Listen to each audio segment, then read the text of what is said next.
All right, everybody. So everyone gets really confused by heating or feeding their starters. It's really simple. Right now I'm growing all my starters, so I'm selling them off and stuff. So I'm expanding. So I just discarded my one full starter, my original Gertrude, and she's now been separated into this, and I've been feeding them, and I'm adding a new jar today. So honestly, when you have your starter, very simple: a 1/4 cup of warm water and a 1/2 cup of flour, and whatever flour you're using, whether that is, in corn flour or hand ground flour, that's totally fine. If you want to use all-purpose, go for it. You want to use bread flour, perfect. Whatever you want will work.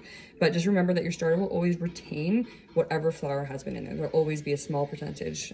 Gertrude has had about 20 different kinds of flours in her, so that's fine. She's a little bit of a mixture of everything. She's strong and it works. So it's super easy.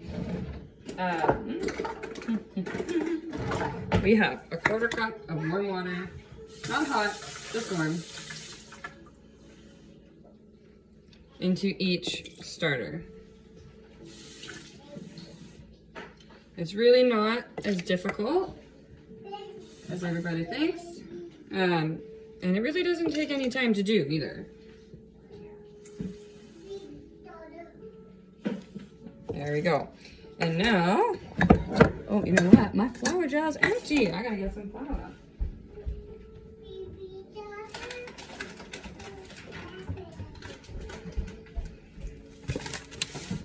Or something we go through very quickly in our house. All right, got our flour and a 1/2 cup.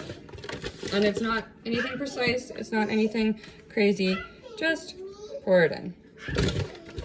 I do all mine at the same time, and then I give it a nice vigorous stir.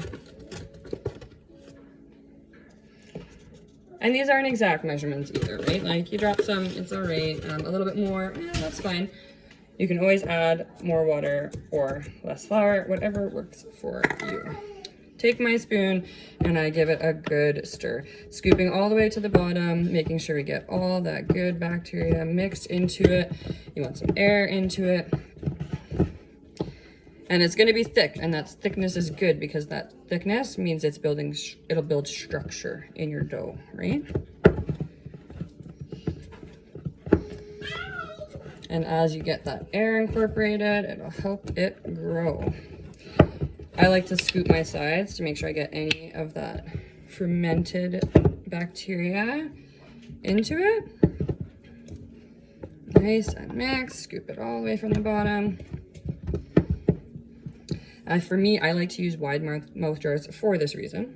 But there we go. That's one. All done. Let that one go. Stir the other ones. So super simple. It's really not as hard as everyone makes it out to be.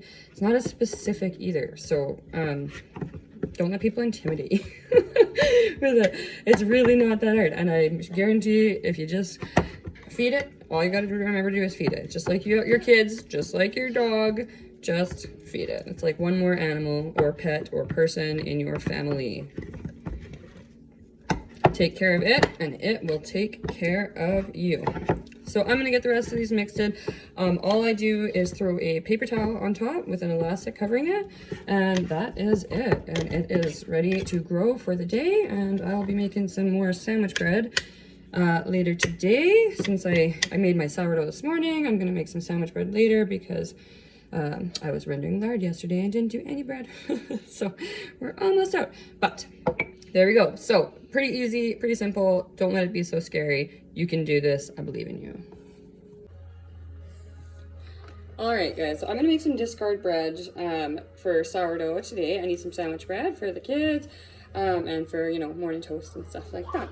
So this is a super easy recipe. I like it a lot. It's fluffy, it's light, but it's firm enough that it doesn't get, it doesn't fall apart, which some sandwich bread does. So this is nice. I like it. I'll share it with you guys. And it's also pretty quick and easy. Okay, so first thing is, there we go. 250 grams of water. So I make 2 loaves. I like to do it separately just because, you know what, I am really bad at accurately portioning out my bread. So I would rather just make it into 2 separate dough balls just right at the beginning, and then I don't have to worry about it. But to each your own. If you want to do it together, that is fine. I am going to do it separately. Just a drop. Okay. So we got water. I'm going to do the second one at the same time.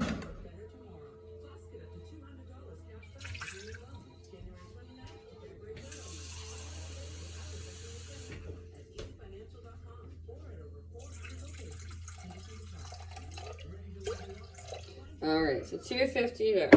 Now, you're going to get our yeast because this is a discard bread. It does have yeast in it. So it's 7 grams of yeast.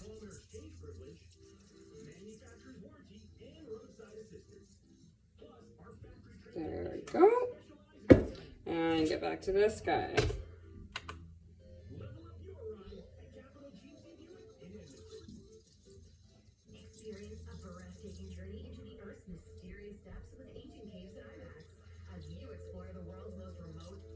There we go. All right. Now, I like to put maybe honey instead of sugar. Not big on the sugar around here, so I do like to use honey. I don't have any raw honey right now. Shame on me, I know. But it is 20 grams of honey.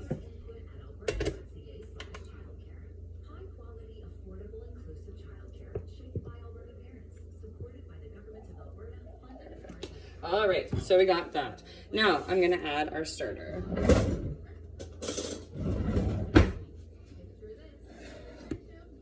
So 100 grams of starter. Mine are about to explode out of my jars, so I'm using them up.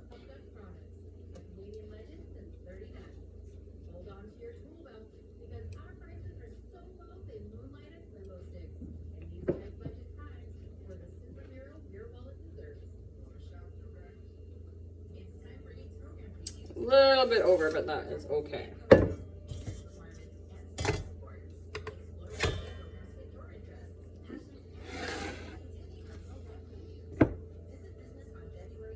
I have multiple starters going right now, so if you're wondering why I have 2 different jars, that would be why. But they're both about to explode, so I'm going to use those ones for each loaf.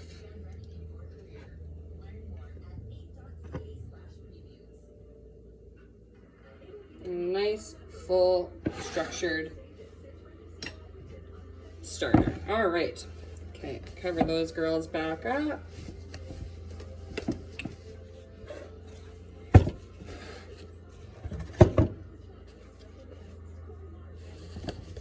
All right, and those can go back.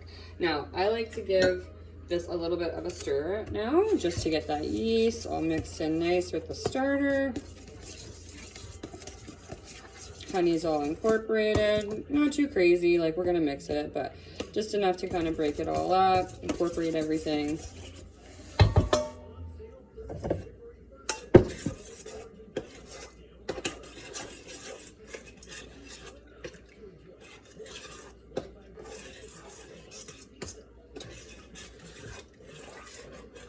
Okay.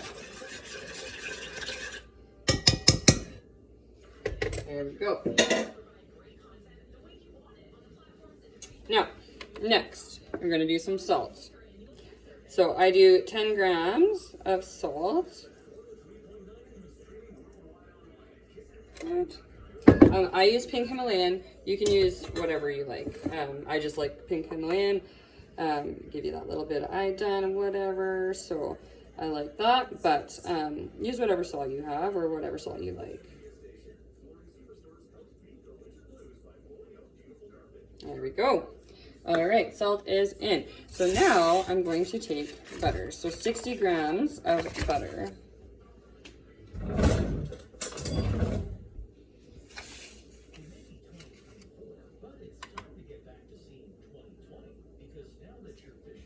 Which is about a 1/4 cup-ish.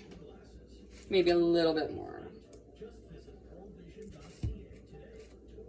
And I like to do just nice couple little chunks, and then you're good to go. So I'm gonna leave that in there, get the other one all ready.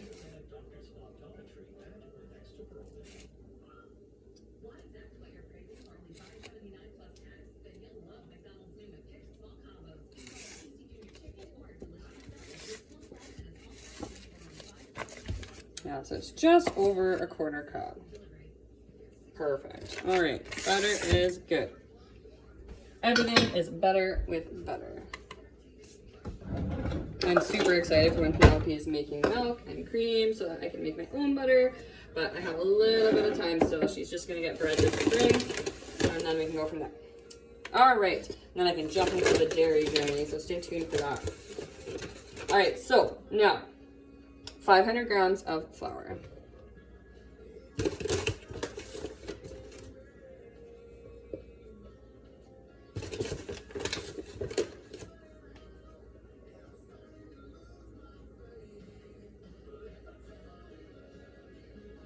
Good. All right, so now this one I'm gonna get straight onto the mixer. Got it all ready to go. Lock it nice and low, let that go while I'm measuring, or while that one is starting to knead and mix. I can get the flour ready on this guy.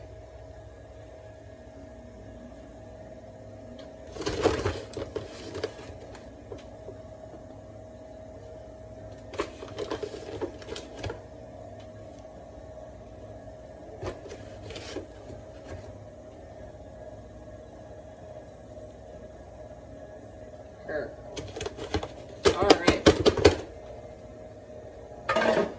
So we have all of our ingredients all measured out, so we're done with that. Now,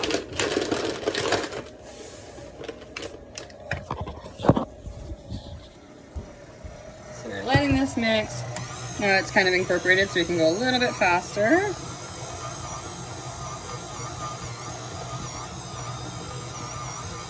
So I'm gonna let that get all mixed up. And then we'll take that one out. We're gonna knead it a little bit while the other one is mixing, and then we're gonna get it into an olive oil bowl. I don't use spray or Pam or anything like that. I just, a little bit of olive oil, wipe it with a paper towel, and good enough. Doesn't stick.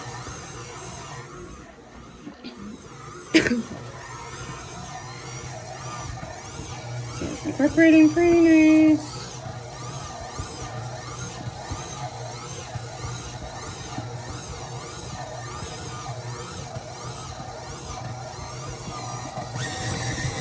Turn it out just a little bit.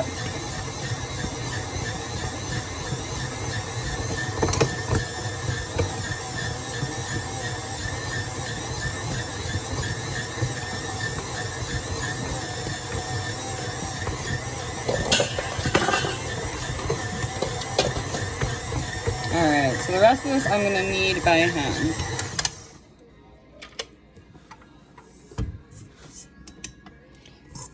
So the dough is nice, it's together, it's elastic, it's not sticky.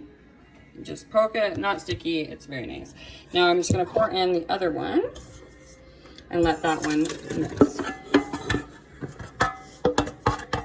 Make sure you get all the good stuff out of there. I like to use the spatula just to make sure I have everything that goes in the bowl.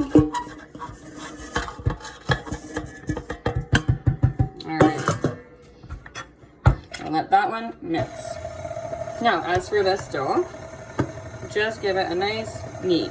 So you're turning, quarter turn, you're pulling it out, folding it into the middle, and pushing it forward.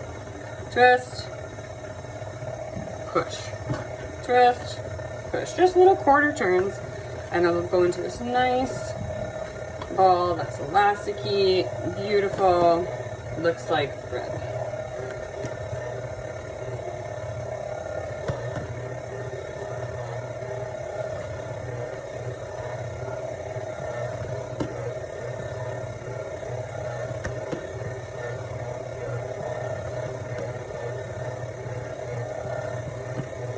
Nothing too fancy, not too hard, just a little bit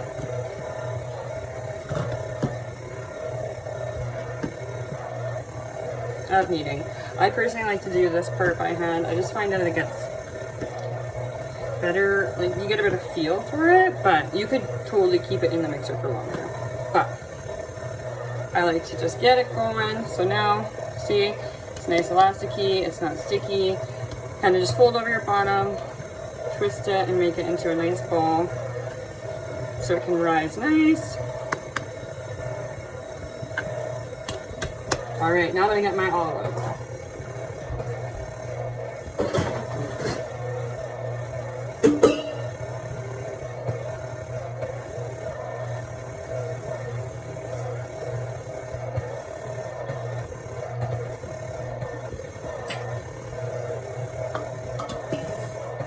Drop the oil.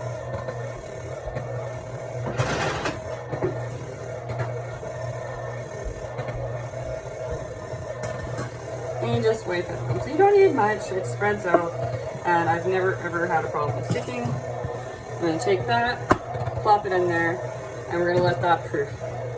Now our other dough is pretty much ready. Just gonna turn it up a little bit, let it get that last.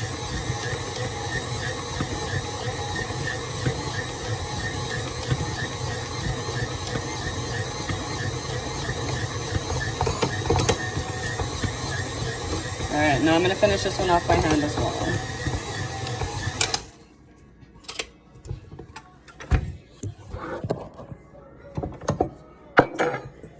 And same, so it's nice, it's elasticy, but not sticky.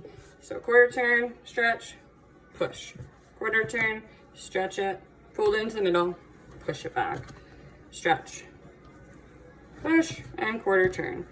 Stretch.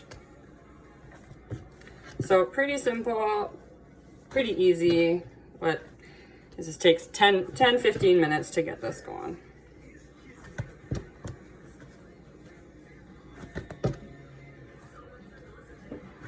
Actually, over the sourdough that I actually did an overnight recipe last night, this is actually a lot more work than what I had to do for this new recipe that I found. So check out the Facebook page for that one.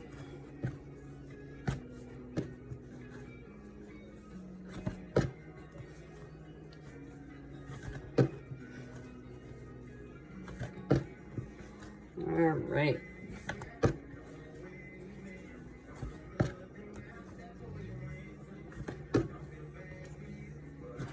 All right, so now we're just gonna do the same thing, get it into a nice little ball. So you're just kind of pushing and turning and pulling it back, and that just kind of tucks in all of the bottom, so it's not a seam on the bottom.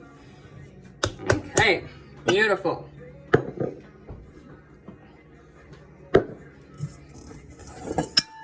Now same thing, just a little drop of olive oil, and just wipe it into your bowl. And we're gonna put that in there. Now, easy peasy. You could just leave it on your counter. I have a handy dandy bread proofer on the oven, so I'm gonna throw it in there. So I just put my bowls in there, and then I throw a towel over top. Nice clean dish towel.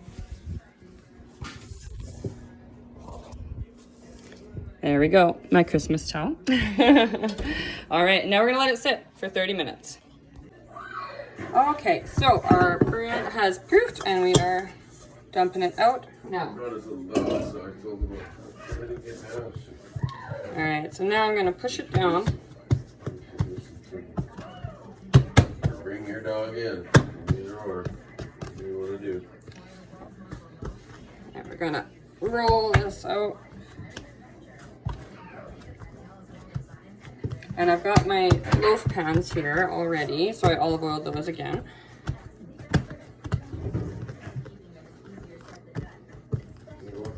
And we're going to roll it up, just like this.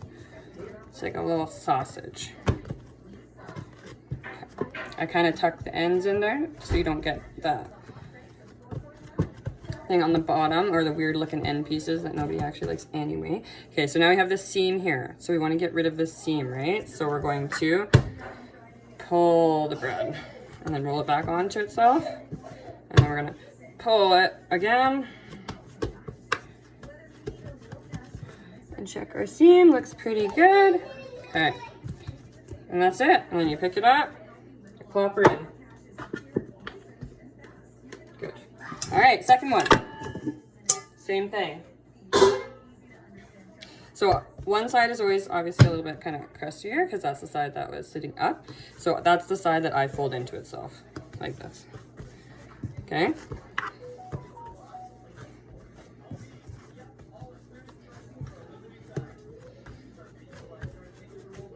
Okay.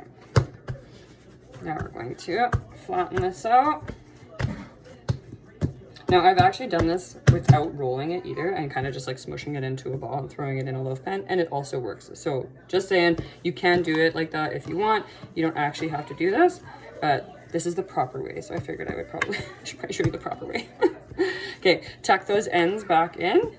You got your roll all nice. Now we got our big seam, right? You don't want that because then your bread puffs up and explodes. So you go like that, kind of tuck it in, and then we pull the dough onto itself. Tuck it in, and then we're gonna pull it onto itself, and then that way your seam should not explode while you are baking. All right, that's it. So literally that took 3 minutes. Super easy. Now we're gonna let this sit for another 30 minutes.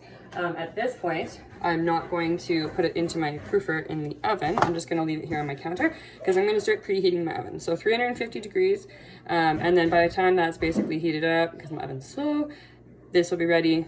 Pop it in, bake it for 40 minutes, every time. Perfect. Okay, so my oven is ready. We're gonna open this up. Look at our boop. Bread looks great. And in it goes. 40 minutes every time. Perfect. Don't mind my dirty oven. And just like that, the bread is done.